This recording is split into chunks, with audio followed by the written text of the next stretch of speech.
Hello everyone, it's really good to see you here all. So in today's video, we are going to talk about how to use Adobe Firefly Generative Recolor. So let's try to dive into it.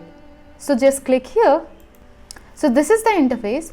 So if you want to generate the color variants or if you want to generate the variation of a particular photo, what you have to do is you have to upload a SVG file here.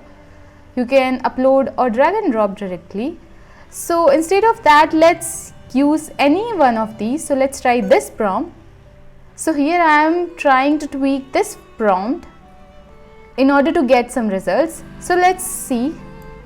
Here you can see that it has selected blue, purple and green, and using that it has created some effect like this.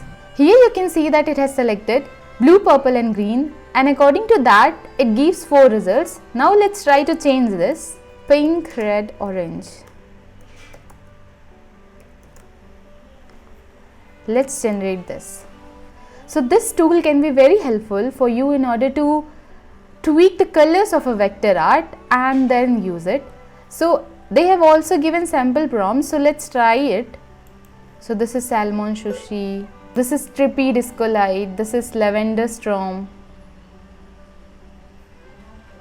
So yeah, by using this you can just tweak the colors that you have in your vector image. So the file should be in SVG only. That is only option they have given. So keep that in mind and do try it out. It's an amazing tool and it can be very helpful for you in order to have a perspective of an image with different colors by just tweaking it, writing a one-liner description of that, and simply you got there. So this is it for this video. I hope you liked it and I hope that it is helpful. Please do like, share and subscribe to the channel, and thanks for watching.